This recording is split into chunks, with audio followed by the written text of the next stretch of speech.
So I used to set these huge goals for my life and my business, and year after year, I would wonder why I was not hitting them. And so eventually I realized it was because I was planning the what and not the. Hey y'all, what's up and welcome back to my channel. My name is Andrea and here we talk about entrepreneurship, social media marketing, and content creation. So if you haven't joined the community yet, be sure to subscribe below. So today we are going into my yearly planning system that is proven to work and that it just is so bomb. So I'm gonna warn you now. Go ahead and grab your pen and your paper or your iPad or something to take notes with, because it's great to like listen and watch this video, but it's even better to put it into action. So let's go ahead and hop in. Okay, so number one is to think about what you want in your personal life, okay? So as we're building our businesses, as we're building our online empires, you guys, it's so important that we don't forget the moments that matter the most to us. So these are birthdays, anniversaries, family reunions, events, anything like that. Write these things down that you already know that happen every year, or you know that's going to happen within the next year as well, and take note of that. Write down the dates that they will be on, etc. They'll come in handy in the next step. So number two is to do a business or brand audit. It's so important to be sure you are looking at your business from kind of a higher level to see like what you can improve on, what's going on, where do you stand, and all that stuff. So I'm gonna give you guys some things that I want you to audit your business based on, okay? So number one within the brand and business audit, I'm just gonna call it a business audit, but number one is your content. Were you creating content that was converting, content that was nurturing your people, content that was helping them, that was providing value, that was just overall really impactful? How was your content creation? Were you consistent? Were you kind of off a little bit? Were you kind of like worried about what other people are gonna think, so you were kind of like not really showing up how you needed to show up? Or did you like rock it out all year? Okay, whatever that is, put yourself a score. How I do, you can do like A through F, or you can do like, 1 through 10, or however you want to rate it. It's up to you. Next thing is lead generation. So how did you do on lead generation this year? And if you're wondering what even lead generation is, it's really how did you get new prospects, new clients into your business? How do you attract people from the outside and bring them inside to get to know your like online community, your online platforms, who you are, who your brand are, and stuff like that, okay? So this could be through your organic content, this can be through your paid content, this can be through collaborations, through sponsorships, all types of things. But how was lead generation for you this year? So next thing I want you guys to audit is lead nurturing, okay? So once you got those people in the door, they are exposed to your brand, exposed to your business and what you do and who you are, how did you nurture them? Like, how did you provide so much value to them this past year, and how did that go? Was it like, man, my content was kind of fluffy and I didn't really know who my target audience was to be able to properly do this? It was, it was actually really good, and I could always get better, but it was pretty good. Like, rate yourself based on that, okay? Next is conversion. What vehicles do you have to really make sales within your business? You don't have a business if you're not making money, if you're not making sales, if you're not making profit, okay? So what vehicles do you have that allow you to do that? So in terms of conversion, how did that work? Did you do really well on your sales calls? What's your overall conversion rate? How could you improve that?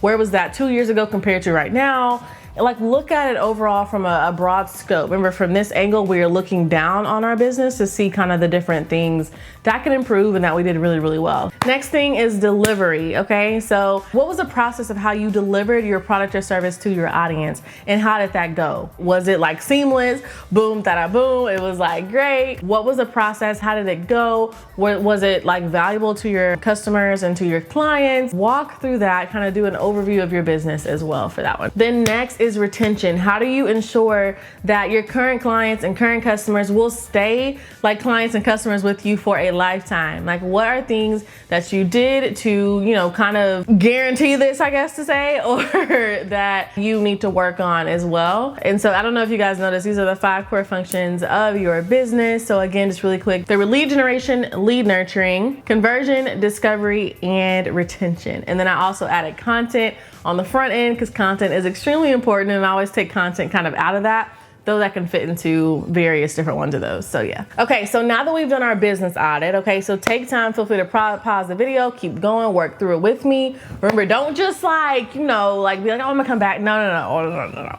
pause and do this with me as we're walking it through, okay? So based on your business audit, now we're gonna then set our overall goals for the year, okay? So this is revenue goals, all types of things, but I want you guys to really pay attention to where in your business were certain areas weaker, where were some areas really strong, and what do you need to work on first at the top of the year, because that's gonna really help you. So for me, for the first 2 quarters of the year, I decided to work on lead generation. So that's one of the things obviously we all need to work on, but it's something that I wanted to get stronger in, and I noticed in this past year, it wasn't as strong as I wanted it to be, and I know that it can be. So I am continuously growing that. So lead generation was a huge thing for me, which is why I have that in the first 2 quarters of the year. So based on your audit, kind of figure out where you need to put priorities in terms of those things we listed, those 5 core, and then plus that content piece, what you kind of need to work around in order to get where you want to be within your business. Okay, so number 3 is, I have my iPad right here, y'all, so I'm reading off my notes for you because it's a lot.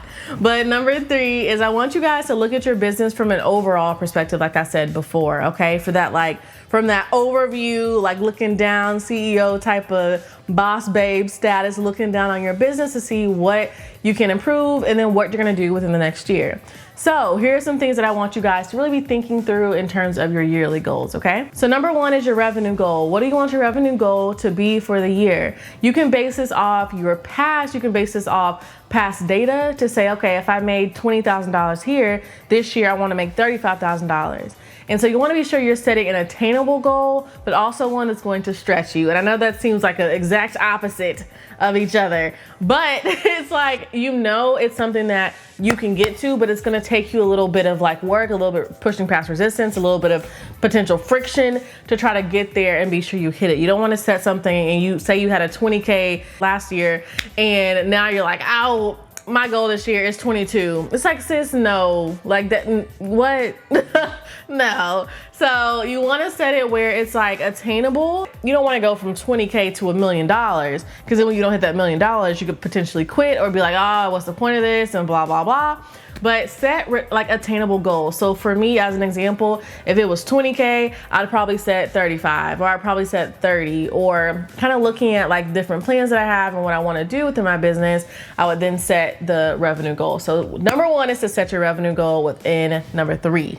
Next, you're going to define your 3 main objectives for the year. Then you're going to do big milestones you want to reach. Then you're going to do 5 main focuses for your business over the next year as well. Then something that I like to do is setting a verse. I like to set a verse for the year, or set a quote or something to kind of live by for that year. So sometimes it's just do it, or sometimes it's push past the resistance and do it afraid, or whatever it needs to be for you based on this past year, or just what you want this next year to look like.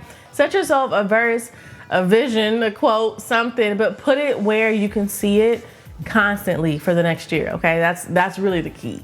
You can set it, but if you don't have it top of mind, it's not gonna matter anyway. And then the other thing is the habit that you're committing to. What habit are you committing to reach your goal? So for me, one of the habits that I have adopted and absolutely love is reading more books, or journaling, or spending quiet time with God, because that's my source, and that's where those those good and godly ideas come from for my business. So kind of set some different habits that you want to have within your business over the next year. And yeah.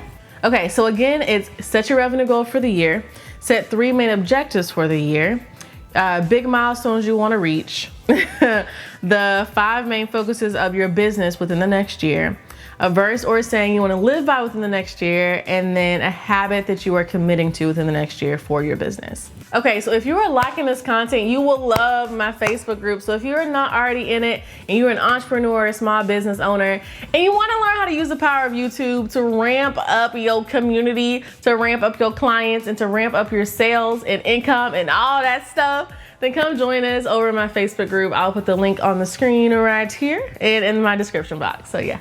Okay, so number 4 is you want to break down those yearly goals into quarterly goals. And I kind of touched on that before whenever I talked about kind of based on your audit, determine what you need to work on first. So break down your yearly goals. So an example of this, if you want to make $40,000 from the next year, that means each quarter you could say you want to make 10, 10, 10, and 10, okay? I just did that for simple math. But you could also split it up and say, okay, well, in the first quarter, I want to make 8, next quarter this, whatever. I can't do the math all right now in my head, but you can split it up. It doesn't have to be all even, of course, too, but like break down what you want your quarterly revenue goal to be big time, okay? This is huge. Also, you want to go ahead and set your focuses as well. So what are your focuses for each quarter, like I talked about as well? So my first 2 quarters is lead generation and conversion. So you can just decide based on what your past year was like, whether good or bad or indifferent, whatever, you can decide on what you want to focus on the most within each quarter. So I would break it down quarter by quarter, what your focuses are, and I would break it down based on the 5 core functions of your business that we talked about above, plus the content aspect as well. The reason why I wasn't hitting my yearly goals before, like my overall goals before, is because I was planning the what and not the how. And so you want to be sure the how is the part that will actually help you hit those goals. So you want to set action plans in order to hit that. So say you have a goal of $10,000 for that quarter, right? You want to write down those things based on your focus that you need to hit in order to hit that $10,000. So for example, that means, okay, I need to, be consistent on YouTube because that's going to lead to lead generation, which then leads to conversion and leads to blah, or I need to do a launch and my launch needs to be X amount to actually reach this, or I need to promote my ebook more, or I need to go ahead and batch produce my content. So that's one less thing I'm worried about whenever it comes time to do X, Y, and Z. Just make yourself a list of different things that you can be doing, action steps that you can be taking in order to hit those goals. So I do this based on yearly, quarterly, and monthly, and then also then after that I break it down into weekly as well. It's kind of we're getting there to the weekly part. But just wanted to let you guys know that that's a huge aspect that I just didn't want to forget to mention, is that be sure you are actually building out your action plans as well to ensure you can hit those goals that you're trying to reach. Okay, so number 5 is then to break your quarterly goals down into your monthly goals. And like I said before, be sure you are accompanying all of these with action steps, okay? And so, be sure. This is where I went wrong, is again, I was putting the what and not the how. And this is why a lot of people get to the end of the year and they're like, well, didn't really happen. I didn't get there. And it's like, that's okay. But let's look at, upcoming year to figure out what could you have done differently and what can you do differently now as well. So as you're looking at your monthly goals and plans and stuff like that, be sure that you go back to that first thing that we did in part number 1 or step number 1, where I asked you to be sure you have a list of all your personal goals, all the personal things, all the personal moments, events that you want to remember and be able to spend time doing, to be sure that as you're looking at your monthly plan, you can break that down and say, okay, so-and-so's birthday, like we got 3 birthdays this month, 2 birthdays this month, 1 family reunion over here. That way you can have a well-balanced life and business, because if you're basing everything around your business, you're going to burn out. I'm just being very real with you. But if you base it around the kind of pillars in your life that really matter to you, you're gonna be pretty balanced, or as much as you can as a solopreneur and a business owner. So yeah. Okay, so once you break down your quarterly goals into monthly goals, what you're gonna do is then take those action steps from your quarterly goals. You're gonna break those down as well into monthly action steps you need to take, okay? These all are gonna feed back into being sure that you're hitting every single one of those in order to reach that yearly goal, okay? This is so important, you guys. You wanna plan it out, okay? And something that I like to do is every month within my calendar, I have like an amazing calendar. It's the bomb. I love me a good calendar. But at the top of my calendar every month, I write down some of my focuses or my action steps, things I need to make sure I accomplish, because these are gonna start to domino effect. And all of a sudden, you're gonna hit your revenue goal, right? Because you're not just planning, oh, I wanna hit this. It's like, no, this is how I'm going to hit it, okay? So then all you have to really do is follow those action steps, and there you go, you're gonna hit it. Okay, so my question for you is, what about this has been the most valuable? And if you followed along through all of this, like, I wanna know down below in the comments. So comment down below what has been the most valuable, and also, did you follow along or did you just watch it with me? Either way is okay, as long as you come back and re-implement everything if you just watched it. So yeah. So you guys, this is my exact system that I use to yearly plan. I go way more in depth, like within this whole system with my group coaching program clients. It's such an amazing system, and you guys, you can get so much value from this if you just take the time, think it through, and go all in for it, okay? So if you have any questions, let me know. If you want to connect, come connect with me on Instagram. I'll put the stuff down below here. Up here somewhere. So you can come connect with me on Instagram. If you've never come and just say hey, please say hey. I don't bite. Anyway, you guys, I love you so very much. If you have any questions, comments, concerns, life problems, comment it down below in the comment section, and I'll see y'all later. Bye.